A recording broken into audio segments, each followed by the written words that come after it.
Today we're going to be talking about food and the role it plays in The Hobbit. If you're new here, welcome to Heart of a Halfling, where we talk about Lord of the Rings and do some Lord of the Ring things. So let's talk about it.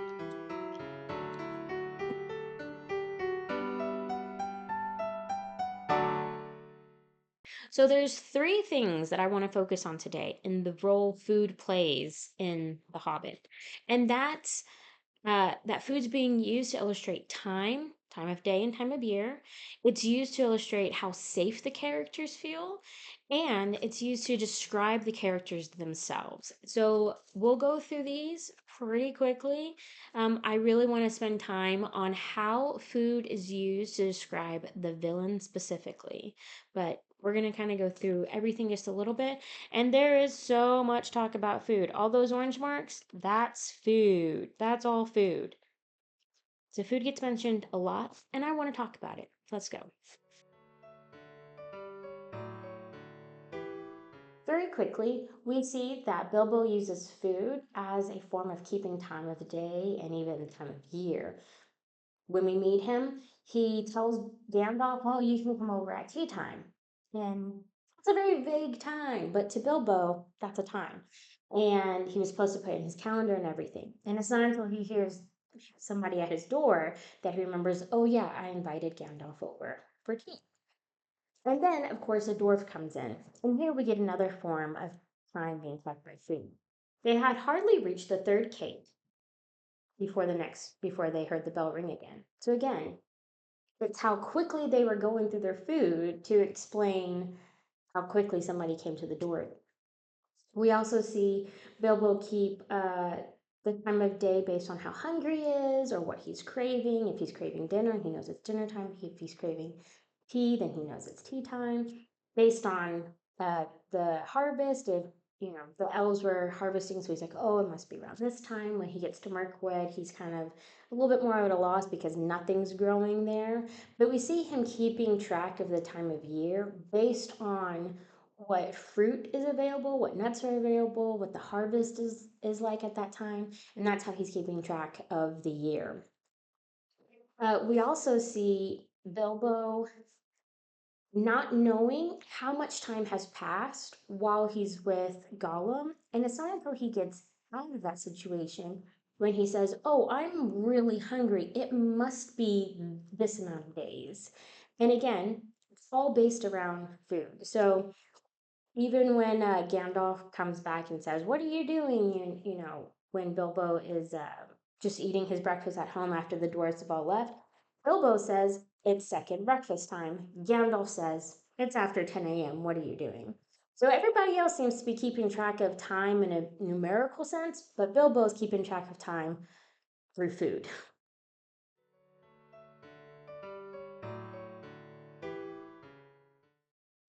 Next, we have food illustrating the safety of the characters. At the beginning, we have Bilbo being pretty content.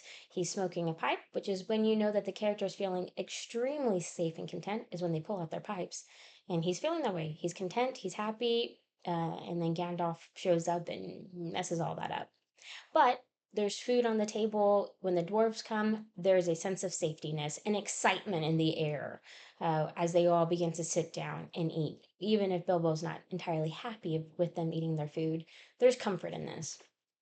And even when they begin their travels, the dwarves are eating their meals. Even though some of the dwarves kind of wish that the meals happened more often, everybody's still eating and there's still a sense of safety.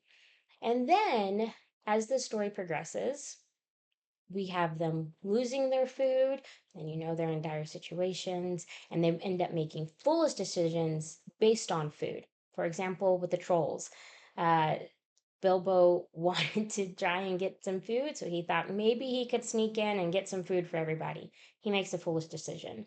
We also see this in Mirkwood. They don't have full packs, their belts are tightened, and now they're going off the path that they're supposed to stay on to try and look for food. So all of this gets tied in and is illustrated with whether or not food is present. We also have food rescuing them when they are caught by the elves. It's apple barrels that are used to help the dwarves escape. And all of this food is just being repeated throughout to show their safety and to show their dire situation. And interestingly enough, there's two chapters where food is not mentioned at all. One of them is in the chapter The Clouds Burst, which is when we see the Battle of Five Armies. Food is not mentioned once because it's really low on the list right now. Their safety is at the utmost priority. And this isn't a calm peace time where they feel that they can eat. And the second one is The Last Stage, as Bilbo's beginning to head home. So food is being used once again to illustrate their safety.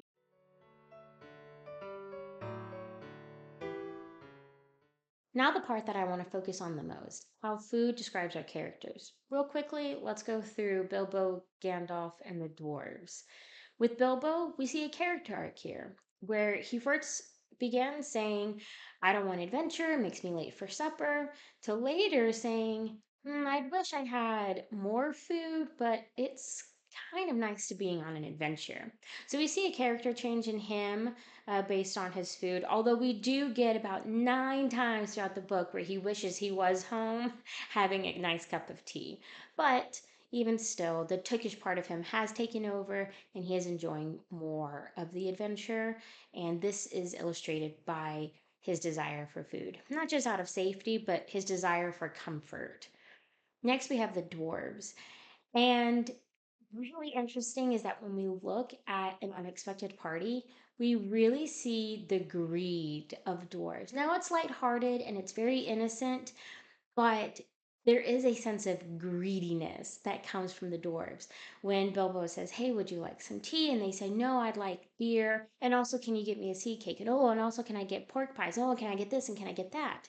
We see that there's this greediness in them. It's lighthearted and it's not meant to be like, oh, these characters are terrible, but it is a slight foreshadowing of the greed that will come later on.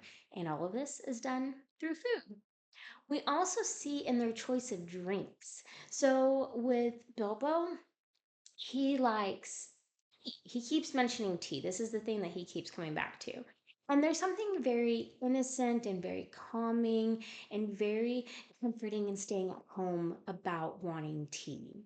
Whereas the dwarves all ask for beer or ale, something with a little more of a kick and a little bit more hearty. And so we see this again, this more not necessarily adventuring type based in their drink, but just something a little more exciting about their drinks than just a cup of tea. Or, yeah.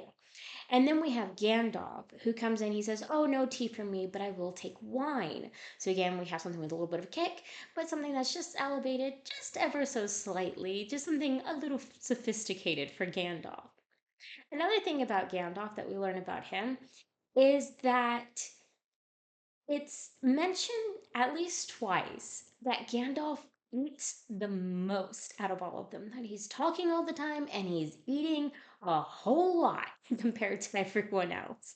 And so we just see this sort of, with Gandalf, with him being a Maiar, it's just, he is nervous, but compared to the adventure that he's kind of having in the background that we don't really hear about in this book with the necromancer, his adventure with the dwarves is lighthearted and is more of a safe situation than he's been in. So it is interesting to see that we are getting a little bit more of how safe Gandalf feels based on food as well.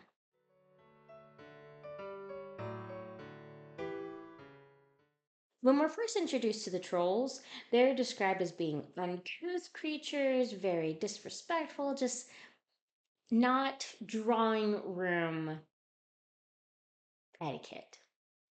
And their entire encounter is about food, about how they want to eat the dwarves.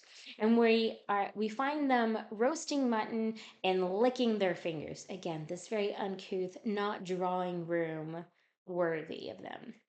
And they're wiping their faces on their sleeves and they're complaining about how mundane their food is and how they want something more than just mutton. They want man flesh. They're wanting something new. But the whole conversation is about food.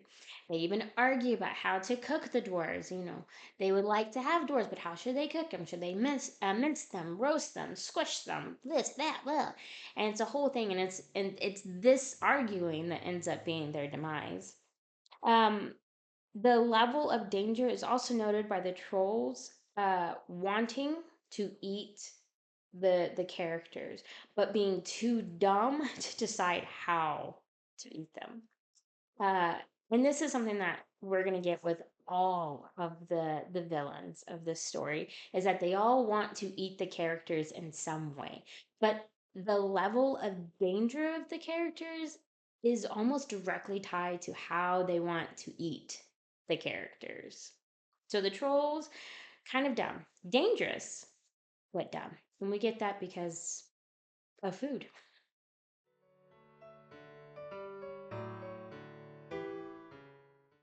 Now, the goblins are described as being cruel, wicked, and bad hearted. They have eaten the horses, ponies. We also hear that they do eat donkeys, and they're described as always being hungry. And they go on raids for two reasons, either for food or for slaves.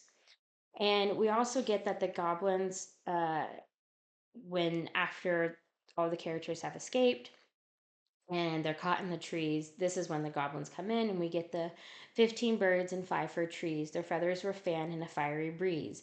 But funny little birds, they had no wings. Oh, what shall we do with the funny little things? Roast them alive or stew them in a pot, fry them, boil them, and eat them hot. Now, again, obviously, our bad guys want to eat the heroes. But here we get a bit of an elevation from the trolls. They're a lot more organized, they're more uniform in what they're wanting, more focused on their goals, which makes them even more cruel and wicked and heartless beings. That the only things that they go out for and raid for is food and slaves. So we see how wicked they are, based also on what they're eating. They're eating horses and ponies and people. So there's a wickedness to them, but it's more organized, and this makes them wicked.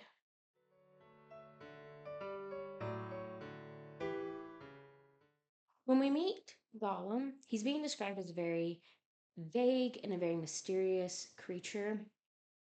It says that he grabs fish with his long fingers and that he would eat goblins that would come down there. And we just read that goblins are being described as cruel and wicked. And so Gollum is eating these creatures and they're too scared to come down. So sometimes they don't come down at all for a long time. It also says that Gollum fancies for fish, but he kind of eats the fish to the point where they stop coming down too. So we get this sense of scarcity when learning about Gollum and his character. So we know that we're getting the sense already that he's going to be hungry all the time, and that he's very sneaky and violent. If to the point that these wicked creatures don't want to go around Gollum. And the first words that we hear from Gollum is about him wanting to eat Bilbo. And we see that food becomes a major motivation for Gollum on whether or not he's going to attack somebody is all purely based on the fact if he's hungry or not. And when he meets Bilbo, we read that he's just eaten. So he's not that hungry, and there's something very different about Bilbo, and he's curious about him. And so he's going to decide to talk to Bilbo for a little while until he's hungry again. So here, Gollum is purely playing with his food. So this whole interaction that we read between Gollum and Bilbo is Gollum playing with his food. There is no other objective on his mind. It's purely I'm going to wait until I'm hungry again to eat him. So, in choosing to talk to Bilbo, they create this game that of the riddles. And if Bilbo can succeed, then Gollum will guide him out. If not, Gollum gets to eat him. The whole time, Gollum has no intention of actually helping Bilbo. There's always an intention to kill Bilbo and to eat him. So, there's 9 riddles that are presented to us. One of them is about teeth, which we can I mean, it's not technically about food, but it is about how we eat food. So, That's maybe in a gray area. But there are three riddles that are directly about food. So we have the one about eggs, a box without hinges, key or lid, yet golden treasure inside is hid. And then we have fish, alive without breath, as cold as death, never thirsty, ever drinking, all in male, never clinking. And then we have our third very long riddle. No legs, lay on one leg, two legs, sat near on three legs, four legs, got some, which is fish on a little table, man at table, sitting on a stool, the cat has the bones. So while there's nine riddles, nearly half of them are just about food and about eating. So Gollum's whole character in this moment is based on him playing with his food and desiring to just eat Bilbo.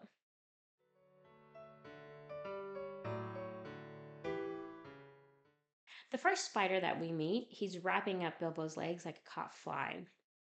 And so already, the moment that we're introduced to a spider, it's involving food. It's involving the spiders eating.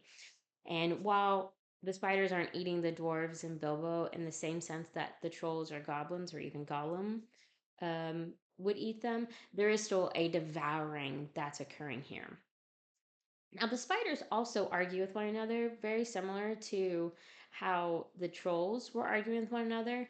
The difference here is that the spiders do seem to have a little bit more intelligence, a little bit more understanding of the situation, and can still be organized even in their disagreement. So they're arguing on how long to hang the dwarves and noting that the dwarves are underfed, that they're a little bit malnourished, and so there might not be a lot that they can get from the dwarves.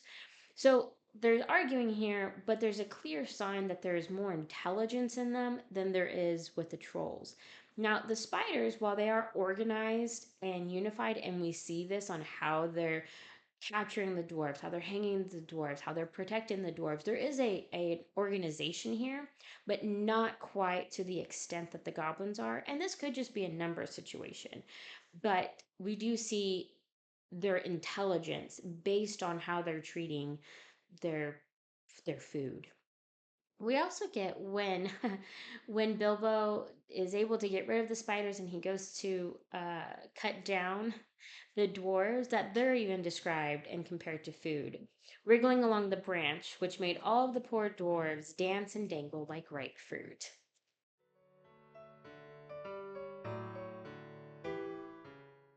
With Smaug, food is used to enforce and emphasize the size that he is. We get him saying, "Let me tell you, I ate 6 ponies last night, and I shall catch and eat all the others before long. In return for the excellent meal, I will give you one piece of advice for your good. Don't have more to do with dwarves than you can help." So even here, we're getting the sense of his size, which obviously he's a dragon, so we knew his size was going to be massive. But the fact that we're getting that he's eating 6 ponies, the fact that he's eating ponies at all, he's so large. And with Smaug, there is no need for other people. There is no one for him to argue with. There's no need for that. There's no need for this organization. He is massive. He is someone to be feared. And yes, there's obviously a danger there because he's a dragon, but the danger of him being a dragon is he's going to eat me. So even this is based on a survival to not be food. Well, there you go. We went through this pretty quickly. There was a lot more that I could have said on each one. There are a ton of examples of how food is being used to illustrate time and safety in the characters throughout this book. But I just want to go through this pretty quickly in honor of Hobbit's Day. And I hope you all enjoyed this. Don't forget to like and subscribe. I will be coming out with more videos here soon. But of course, I hope that you guys have a wonderful week and may your homes be filled with food and cheer.